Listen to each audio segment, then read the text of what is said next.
তো সহজ, যেই রোজা এটা কোনো পিপাসা লাগে না, যেই রোজা কোনো কষ্ট হয় না। আমার উম্মত চাইলেই এই দিনগুলিতে বেশি বেশি করে তারা রোজা রাখতে পারে।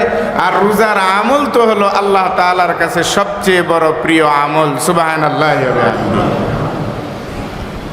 আমলের মৌসুম কেমনে হলো যে এই একটা উপযোগী সময় রোজা রাখার জন্য। যারা রোজা রেখে আল্লাহকে খুশি করতে চায়,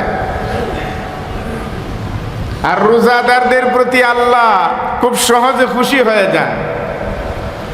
শীতকালীন এই সময়ে রোজাটা বড় সহজ, ইচ্ছে করলেই রাখা যায়। রাতের বেলা লম্বা রাত, নবীজি বলেন যে এই শীতকালীন সময়ে যে রাত পাওয়া যায়, আমার উম্মত যদি কাজে লাগায় পর্যাপ্ত পরিমাণে ঘুমও আদায় করে নিতে পারে, পর্যাপ্ত পরিমাণে ইবাদত এই রাত্রগুলিতে করে নিতে পারে। অনেক লম্বা রাত, তো আমরা লম্বা রাত ঠিকই মনে করি, এবং রাত্র যে লম্বা হয় শীতকালীন সময় এটাও সত্য।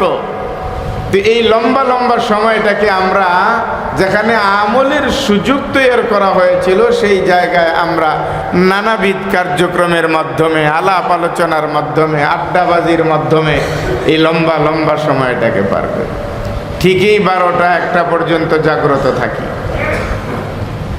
12টা-1টা পর্যন্ত জাগ্রত থাকার পরেও কেউ যদি 1টা-2টা বাজেও ঘুমাতে যায়, তারপরেও ফজরের নামাজ এখন কয়টায় পড়া হয় যদি জিজ্ঞেস করি, হাতে গোনা কিছু মুসল্লি বলতে পারবে যে এই কয়টায়, আর বাকিরা ফজরের টাইমটাই বলতে পারবে না। কি এক পরিস্থিতি আমাদের।